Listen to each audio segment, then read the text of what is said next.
Hello everyone, I'm Dr. Darsh Shah. And I'm Dr. Altamash Raja. And welcome to Medicine Redefined, a podcast where we will explore the often overlooked but necessary components of health, what we consider to be the fundamentals. We will investigate topics and practices that can give you and your patients the best chance to optimize a healthy lifestyle. It's time to move the needle forward and put the health back in healthcare. Hey guys, welcome back to Medicine Redefined. Today is another awesome Lessons Learned with my buddy Darsh, and we talk about our recent discussion with Micah Yu and Max Shank. And you'll find this episode is not filled with a lot of science, and we don't quote a lot of the literature, but it's very much akin to our conversation with both Micah and Max. It's taking a step back, looking at the big picture, trying to see where we can implement some change and make the world a better place, as we have been trying to from the very get-go. But before we get into the show, let's talk a little bit about this episode's sponsor. Vive Funds is a commercial multifamily real estate trusted by physician investors, physician families, and busy entrepreneurs from all over the U.S. Located in Dallas, Texas, and founded by Veena Jetty, Vive Funds specializes in curating conservative passive real estate investment opportunities for investors. Veena brings a dynamic perspective to targeting, acquiring, managing, and operating investment assets using the best time-tested practices combined with cutting-edge technologies. Reach out to Veena and her team at Vive Funds to find out how you can be a successful investor too by creating opportunities for you to build your portfolio. You can find them at drpodcastnetwork.com/ViveFunds. Again, that's drpodcastnetwork.com/ViveFunds. Now, without further delay, let's get into this week's show. All right, we are back for another Lesson Learned with the one and only Darsh and Shah. Hello. What's up, man? What's going on, buddy? How are you? I'm good. I'm doing well. I'm excited. I love doing these, so I'm excited to do another one. Officially a physiatrist. I know. Officially a physiatrist. Big name. Wait, not a psychiatrist, right? Yeah, right. Dude, I go on these not a podiatrist. Yeah, I go on these career fairs, or like the ones we do, and all of them are just like, oh, sorry, we don't have any like psychiatric openings, and I'm like, great, that's not what I'm here for. So awesome. What about me? Yeah. Now, hopefully, for those who have been listening, and I feel like we've got a few regulars who probably listen to this, they definitely know what a physiatrist is. So, I mean, how's residency going? It's good, man. It's much better than intern year, a lot more free time, but it's different, right? Like when you're finally doing something you love, there's more interest in it. You start to listen to patients better. You try a little harder, right? Like you're actually looking up some stuff outside to see what you can do to make the patients better. So it's better overall, better vibes, better feeling. So I wake up happy, which is good. What rotation are you on right now? What have you done? Have you done any general? No, so we do 2 block rotations. I'm on spinal cord. I started on spinal cord, still on spinal cord, which is probably my favorite though inpatient too. It's the most experience I've had with with rotation stuff too. So yeah. Cool. Yeah. Cool. Yeah. All right, well, man, let's get to it. The last 3 episodes, we had 2 guests, 3 episodes, powerhouses, talked about somewhat different things, right? One was more focused on nutrition and autoimmunity with Micah Yu. Good takeaways from you. You kind of connected with him on Instagram, kind of brought him on. So what were your thoughts? What'd you learn? Yeah. So, the first thing I found really admirable of him is that he's on this continuous journey to just keep learning, as much as he can to help his patients. And he's always, you look at him on Instagram, he's got like a lot of integrative medicine posts. He really much keeps an open mind out there, and rightfully so, because we know rheumatology, autoimmune disease, there's so much research data that's just coming out. We're seeing more symptoms of autoimmune disease, more people are getting diagnosed with it. So there's a lot of complexity. There's a lot of gray area, and he's trying to really just sift through all of it to really give the best perspectives to each individual, right? And autoimmune disease is not one of those things where, 5 lupus patients are gonna, present the same way, right? One might have different, one might have kidney, one might have skin, one might have heart issues, et cetera, et cetera. And so I just found it really awesome that he's, he's board certified in lifestyle medicine. He's coming up on integrative medicine right now, and he's also working on functional medicine. And he even says in his podcast is that once he has all 3, it's like, hey, who can he get attacked by at that point, right? Because he's going to have kind of all 3 angles plus an allopathic degree, right? He has his MD. And so he's going to sift through to see, what works, what doesn't, because the biggest issue that a lot of people have with, functional medicine or integrated medicine is that, oh, it's not evidence-based. And he even came onto our podcast and dropped articles that were like, hey, there are parts to this that are evidence-based. Of course, not everything is. Even in allopathic and osteopathic medicine, I mean, there's going to be things that we do in medicine for no reason, right? I mean, there's blog posts on why we give hydralazine, for this or that. And there's no reason. We just do because it's ingrained in us. So it's going to be cool to kind of just, see his growth in terms of what he learns. I agree. To your point about who can attack them, I mean, the trolls are going to come. Oh yeah, they're coming regardless. It doesn't matter. That's right. Yeah. They just came out. You do all the training 2 days ago. So. Oh, is that right? Yeah. We don't have to get into that right now. But yeah, it doesn't. I don't think they're really looking at your degrees when people are coming at you. And you know what's interesting? I was just thinking about this. One of my best buddies from med school, my roommate, and he did a residency in neurology. We kind of just met up this past weekend, and he had gone to do fellowship in stroke, and then he was going to do a 1-year stroke fellowship and then do another 3 years for interventional neurology. Wow. And now he's like, I'm kind of second guessing, like mid-30s at this point already. And it's just so funny because, most people finish undergrad and you really kind of start your life at like 21. Yeah. But here my man is like 35 years old. That's that's another like 11, 12, 13 years that you're putting on extra. And you can always continue learning. And we have to continue learning to stay up to date with the literature and stuff. But I do find it fascinating because I got a different sense from him that I got the sense that he was still thirsty, right? Mm-hmm. I mean, I think we are in a sense, but he was still looking for this knowledge because he was trying to blend the best of all the worlds. And I don't want to say both worlds, again, because you talk about functional medicine, you talk about integrated medicine, you talk about allopathic, osteopathic. It really is like we have all the tools in the tool belt, and like let's just use the best tool that we have, or maybe more than one tool, to address the person, their issue in front of us.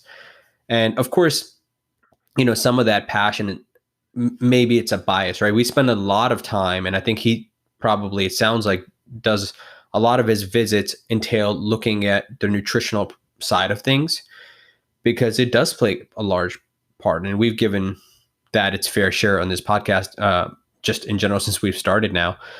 But, I really like that. And again, I go back to the empathizing with our patients, right? And him kind of struggling for, I guess, maybe a decade or so. And I don't think he was ever anti anything, or I forget it. Maybe he might have said that he wasn't too keen on taking a lot of medications. Did he say that? I think he tries to reduce medication burden, like whenever possible, if there's a fix for it, like given a lifestyle intervention, like diet or something. Yeah. Well, I mean personally, like him personally, because personally, he did not want to. Yeah, because they recommended methotrexate for him, and he was like, no. That's right. Yeah. Okay. Yeah, which for those of you who don't know is a really gnarly medication, and unfortunately, with these rheumatoid diseases, as he calls them, invisible diseases, the difficulty with them is, I mean, there's no treatment. There's no pure cure. There's treatment, but there's like managing the symptoms is kind of what you're doing. And that's what methotrexate is doing. But it comes with a host of side effects. And I think he got diagnosed, he had a super young age, right? So trying to play that game and saying for the long haul, obviously you're going to be playing with the side effects and a lot of nasty things. So I certainly appreciate that. Yeah, absolutely. And I think, he found his solution in going plant-based. And for him, the minute he went plant-based, and he does admit that, he'll be a little pescatarian here, or he'll enjoy meat here and there. But for the majority of his life now, he's 100% plant-based. He's seen the pain go away, and he's, living his best life now. And that's exactly what drew him into rheumatology as a field, and what he's looking to do with his patients now. And I asked him, what's the intake form like, when a new patient comes in, and it's pretty comprehensive. It's the same thing as when I shadowed the functional medicine doctor, who we'll hopefully have here in the next couple of weeks. It's the same thing. You're kind of going through their whole life journey, what their diet's like right now, what medications do they take, the environment, right? Like we now know that even like environmental exposures, the mold, your air filters in your house, all these things have the ability to manifest, with bodily symptoms. So for sure. Yeah. And again, I do find it. I think he said that he's plant predominant, and I do like that. I think that the theme generally has been for more than one guest that's come on is let's incorporate more plants in our diet. And Mhm. I don't think we're certainly saying that you're 100% plant based. I am not. I love meat. I love doing that, but I can stand to have a lot more vegetables in my diet. I don't think I need to put on as I get wiser in my years and my goals are changing. I'm not trying to be the fastest, be the most explosive, that kind of stuff. I don't need to put in as much protein in my body. What again? We've talked about this at length before. That plants are definitely again, and that's plants. We want to make sure we make the distinction. Not necessarily talking about vegetables. We're talking plants, and Dr. B came in and kind of explained what that is. I mean, we're talking about nuts, we're talking about grains, legumes, and all that kind of stuff as well. Fruits in there. They're going to be better for a host of systems in the body and the biochemical reactions that they're working. And long term, they're not going to be as calorically dense. And then weight loss, especially with a lot of these rheumatoid diseases, which have an arthritic component, most of them, right? These rheumatoid diseases tend to attack arthritis and, attack your joints, which is kind of a form of arthritis. And so, when you have weight loss, which is going to be an indirect effect of eating low density foods, which is typically what plants are, right? They're high volume and you can't overeat on calories and you tend to lose weight. You tend to do better. Like I see so much osteoarthritis, as you can imagine, in sports medicine. Man, I try to have these conversations with the people about, hey, let's lose weight. You're going to really benefit. Yeah. I am rarely successful, but every now and then, it's worthwhile. You know what the difficult part about that conversation for me is, man, and you'll see this when you go into outpatient musculoskeletal medicine is, like, for instance, most surgeons, and I think this is probably universal, will not do a knee replacement on somebody, despite the extent of destruction in the knee, however messed up the joint is, unless their BMI is like below 40 something, because they're just going to wear that out even faster. Right. And so then this individual who's constantly in pain, I'm going off a little tangent here, but I do think it's worthwhile. This person who's constantly in pain cannot exercise, but cannot get the surgery to get them out of the pain.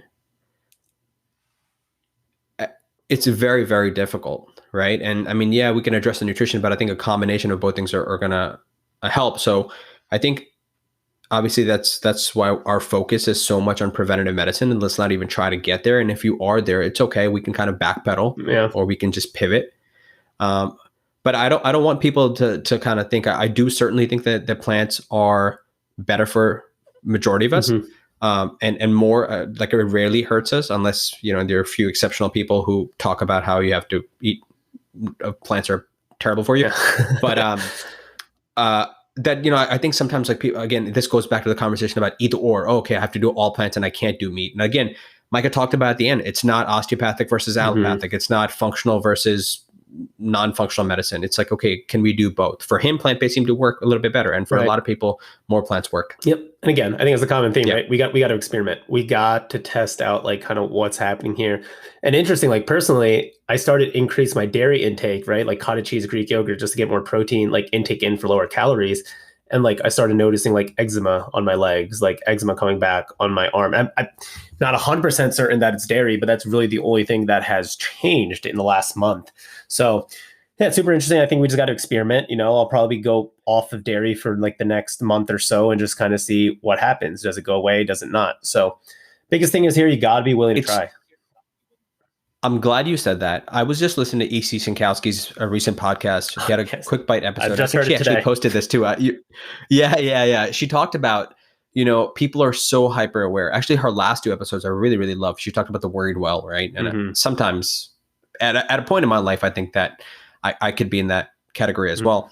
She talked about how, people are so hyper aware after what they eat. Maybe it's not the food, right? Maybe it's your 2-year-old and 1-year-old who are keeping you up all night. I mean, what are your thoughts about that? I'm curious. Oh, I totally agree, right? I totally agree. I think, yes, food does play a role. Like, of course, we know the gut-brain connection. Like that's there. That's fact.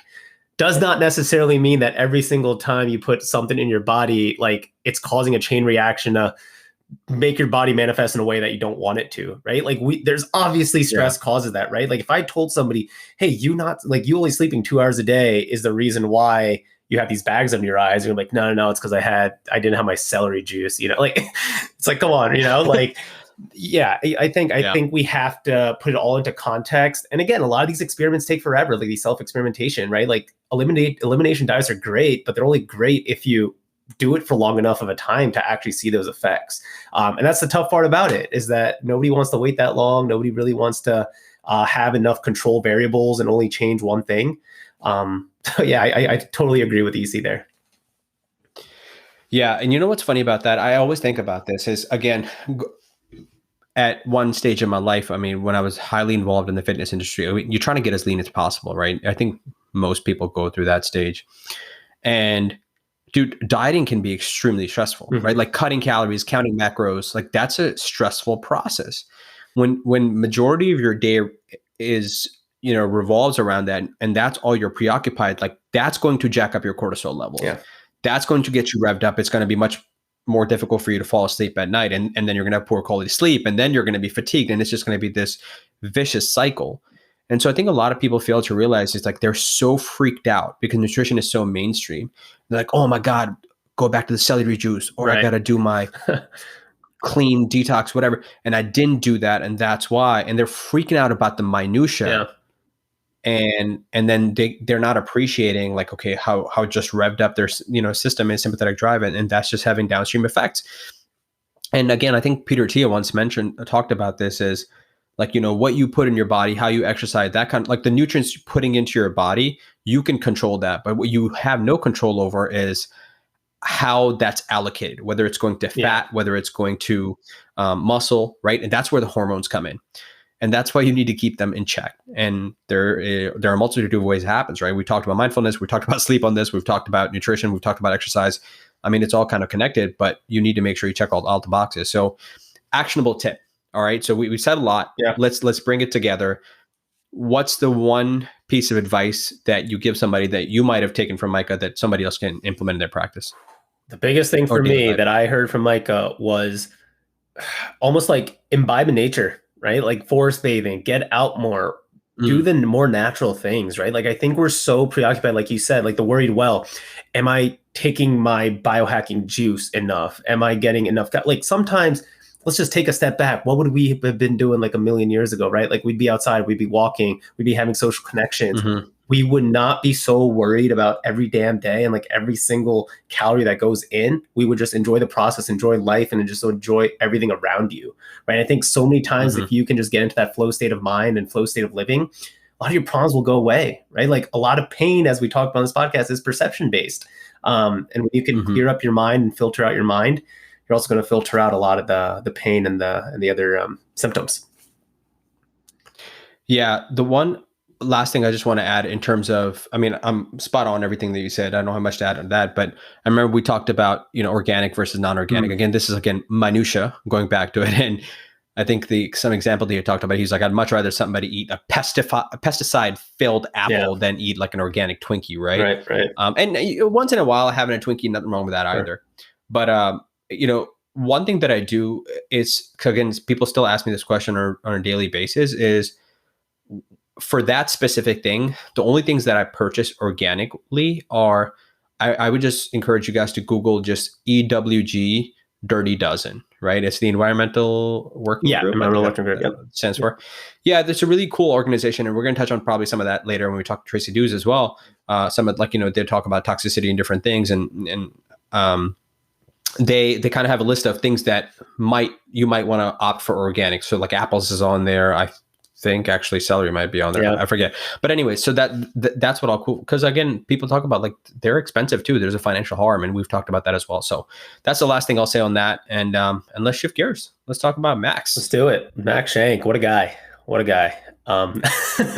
Really though. And it's funny, man. And as you know, I did get to go hang out with him. I mean, he's a funny dude, big picture guy. It's amazing because he's the same age as us. But he as he mentioned in the discussion with us, that if he appears wise, is because he's tried a lot of things, and that's what it is, right?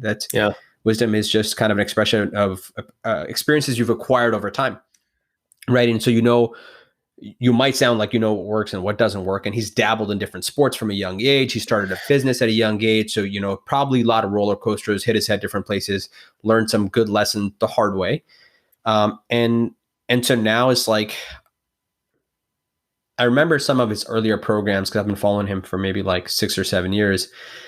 And, it was very much science-based, the way that he talked. I mean, he might still do that. I don't know how he gives lectures and presentations, but at least our conversations, I got the sense that it was like very much philosophical, holistic, big picture. Like, what is going on? Why does it matter? You know what I mean? Yeah. Absolutely. No, I think the biggest thing I enjoyed about the podcast was just like his perspective, his philosophy, like life lessons. Like that's what I'm all about, is just growing from your experiences, trying to optimize for the future in that sense, but living in the present. And that's exactly what he does, right? I don't even know how to describe it. It's almost like you just have to listen to those 2 episodes to really get an appreciation for kind of his journey, being the mad scientist that he's so-called, that he calls himself.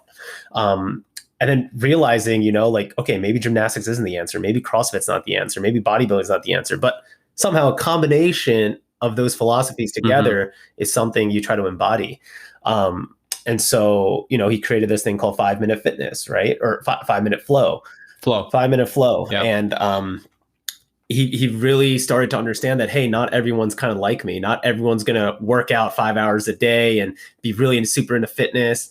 But how do we get that first actionable step, right? Because if we don't get that actionable step, he talks about the high opportunity cost of 0, not moving at all during the day, not waking up, not stretching, not doing any type of exercise. There's a huge price you pay for that. But on the other end, if you just add 5 minutes to your day, there's an enormous benefit, right? If you add those up throughout the years. So what did you kind of take away from that? Yeah, it's a cumulative dose, right? I mean, if you're just putting 5 minutes of mobility, then your joints are going to appreciate it, right? It's not really a caloric effect that you're going to, and I think he touched on that as well. But it's just, again, Kelly Starrett talks about that. He's, you could spend 5 minutes doing some maintenance or prehab today, or you can spend hours rehabbing tomorrow, right? Yep. And obviously not legitimate, but like sometime in the future because something's going on. And I think that's the premise of it. Right. To your point about him not focusing down and saying, okay, this is the approach, gymnastics and stuff. I think he had talked about the growth of ultimate athleticism, which was maybe his second program. It's a really awesome program. I loved it. And I used it a lot in medical school, just simple programming. And I think the idea behind it is that you're just taking a handful of exercises, non-competing, high skill movements. Like, for instance, he would love to do deadlifts with L-sit to handstand, right? You guys can Google it. He's probably tons of videos on this. And so you have gymnastic movement with like an explosively heavy strength training movement. Both require high amounts of skill, but they're not necessarily non-competing, right? And you're working a lot in your body. And what I like about that, it kind of reminds me of a couple of different things. One thing, we talked to, I don't think we talked to EC about this, but I remember her mentioning, it's the same idea, saying that, like, when people go to a restaurant and they really enjoy that restaurant, they're like, oh man, this is the best restaurant ever. But if you like it, I might not like it. Just because your experience was great, or you got great service, or you enjoyed the food, doesn't necessarily mean that's going to work for me, right? So people are trying to put their own experience to other. Same thing happens, like when, this is the conversation we had with Dave, is when people earlier in my younger career, when I was stupid, people would say, oh, I don't have time to work out. And I was like, well, I'm busy too, and I have time to work out. How do you not have time? Like, that's not helpful, right? Another question that I think I specifically asked him is, somebody comes in and we know that there are some low hanging fruit, right? When he talks about his daily checklist, right? We know grip training is really, really awesome. We know joints love rolls. Like he does that. But if somebody comes in and they don't want to use a dumbbell, right? All they've done is kind of machines. And he's like, well, it's okay. We don't have to do anything. We could just go for a walk. Yeah. Again, first we have to define the why. Ask that question, why and what? What are we training for? Why? Like when you ask him the question, what does fitness mean to you? And he was like, okay, well, here's the dictionary definition. Yeah. But we have to define, because fitness can mean so many different things, right? So, I mean, to a CrossFitter, sport of fitness, it means something entirely different than somebody who plays golf. Right? You know what I mean? Like, why, what for? I love that, man. I love that question. I think it might be the most important question we can ask in any situation. Absolutely. Yeah, I couldn't agree more, man. And then we kind of further just delved more into his perspective. And, I loved it because he kind of almost went on just like on a rant about, his hiatus that he took on social media. And I know you can speak on that more because you've been following him for a while, and then you kind of saw him just disappear. And then he made a comeback recently, but he talks about that. And he talks about exactly why he did it. Yeah, it's interesting. So I think he was one of the first people who was bigger on YouTube. I don't think he was as big on social media, but yeah, he was definitely putting out some good content, just targeted content. And then all of a sudden stopped making YouTube videos, I think stopped making social media. He said he torpedoed his business, which I imagine, because I mean, now that's the main source of marketing, right? I mean, that's between Instagram and Twitter, probably Instagram number one. Depends on demographic, I suppose. But it was necessary. And I agree. We've talked about this. I think we've talked about it behind the live mic. We've talked about it offline multiple times. It's sometimes literally just mindlessly, I will end up in social media. And you know what's interesting? I think my friend Gallo actually told me about this, whatever, the time limit thing that you cut yourself off after a certain time. And then what's interesting about that is after you turn that off a few times, you immediately go to like extend time. And, again, I admit to this is because, just because we've been doing these podcasts doesn't mean I'm perfect. I mean, that's an issue for me. And so that's something that's constantly being worked on. But, and so he kind of found himself in a similar pattern and was like, man, this is just time wasted, valuable time wasted. Not necessarily time that he thought he could be sitting there and, acquiring massive amounts of knowledge of being the best person, but just disconnecting. Right? Just having leisure time, spending time with your loved ones, going for a walk, enjoying trees, right? Forest bathing, kind of what Micah, you talked about too. That would be super helpful if more people can just disconnect a little bit and did that and kind of come back to the roots. Everything that you always talk about. Yeah, absolutely, man. It was funny. I talked to him today on Instagram just because we're promoting, his last episode and stuff. So I just had a simple conversation. How are you and stuff? And he's just like, hey, man, have you guys saved the world yet? And I was like, hey, man, this world is crashing and burning, right? Like, just, dude, it's insane. Yeah. Like, I was even telling him just by I don't even follow that many people on Instagram for a reason. So every year I have something called spring cleaning where I just unfollow a bunch of people that I'm not getting value from, but I give them all a chance. So one year I'll follow a bunch. If I'm not getting anything, I unfollow. And so I'm like almost about to go through that again because with COVID, and just everything that's been going on, it just makes my head hurt, right? Because you're just hearing opinions, right, left, top, bottom. And you start to realize it's a zero-sum game, right? Like there's all these intellects out there. Everyone's saying one thing. It makes your head hurt. So I was just telling him, man, I was like, hey, man, like I'm doing what you're doing. I'm putting my phone away, just reading more books, focusing on myself. And he's like, yeah, it's interesting, right? It's like that one quote where we set out in this world thinking that we want to change the world until we realize, wait, we need to change our nation. Wait, we can't even do that. We have to change our town. Wait, no, we need to change our family. Until you realize the only thing you can change is yourself. And I was like, yeah, absolutely. You nailed it. Yeah. Yeah, that's awesome. That's so freaking awesome. This goes back again. I'm always trying to find common themes, right? This goes back to our conversation with ECs, trying to get our loved ones to change, having the conversations about nutrition, which is something that I used to be so passionate about for such a long time. And what was actually, God, this one really resonates with me because I've actually had these conversations with my wife a couple of times saying that, man, sometimes I find it frustrating. It's like, how am I supposed to make an impact? How am I supposed to, quote unquote, make the world a better place and make patients when you can't even get the ones who are closest to you within the inner circle to buy in, to change?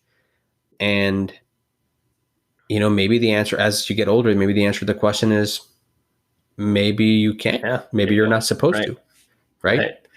Maybe by us trying, we're actually just learning more about ourselves, right? Yeah. I think what you can do though is you can inspire, right? Yeah. And I think this might have been a Nipsey Hussle quote talking about it's to inspire somebody, or if somebody's inspired by you, it's like the highest form of honor, right? Some version of that. I remember Russell Westbrook talking about that. But listen, man, Max is certainly one of those people who's done that. Micah Yu, everybody who's taken the time and come out here and educated us. And hopefully people have found some value and been inspired by these guests that have come on. And if you have, please reach out to us, reach out to them, let them know, follow them. A lot of awesome people. And, we always have these extensive conversations before and even after. And it's like, our episodes tend to be long enough as it is. And it's funny because there's so much more value to be gained. Right. So I highly recommend that you follow Max. He's not super involved in social media, but he's doing different things in different places. So that's the last thing I'll say, man. Anything else? Last parting words? Not much, man. Again, I just think it's tough for us to put into words what, his thoughts are, but he does a fantastic job, obviously. So, I would highly recommend for anyone to listen to those 2 episodes. Not only just to understand movement and fitness, but I think it was a really, truly powerful episode in just terms of perspective. As a young guy navigating this world and kind of his experiences about what happened, he speaks a lot of truth in my opinion. So, yeah. Yeah. I want to recap that. I feel like the last 10, 15 minutes, we didn't talk anything specific fitness. In the 2 hours, 2.5 hours, whatever we talked to him, there was a lot of fitness discussion and some science involved in there. So yeah, highly recommend episode 23, 24. Go check that out. And you guys will not regret it. Yeah, absolutely. Sounds good. All right, buddy. All right, man. All right, guys. Thank you so much. If you enjoy this, please subscribe, rate, review, and share with everybody. All right. See ya. Later.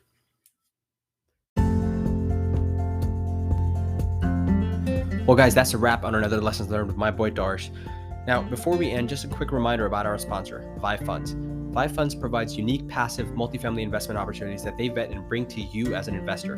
Reach out to Vina Jetty to see how partnering with Vive can help you reach your real estate investment goals at drpodcastnetwork.com/Vive Funds. But please remember this important disclaimer that everything in this podcast is for educational purposes only. It does not constitute the practice of medicine, nor should it be construed as medical advice. No physician-patient relationship is formed, and anything discussed in this podcast does not represent the views of our employers. We recommend that you seek the guidance of your personal physician regarding any specific health-related issues. But if you enjoy the show, please be sure to subscribe, review, and share with anyone who you think will gain value from this. Go to your favorite podcast listening app, whether it's Spotify, Apple, iHeartRadio, whatever it might be, and just hit that 5-star button if you do enjoy what we're doing. If you don't, shoot us an email at medredefined@gmail.com. That's medredefined@gmail.com, medredefined, and let us know. Let us know of the things that we can do better, people that you might want us to bring on the show, and basically how we can spread the love and make this a better, more informative show for you. So guys, until next time, thank you for listening.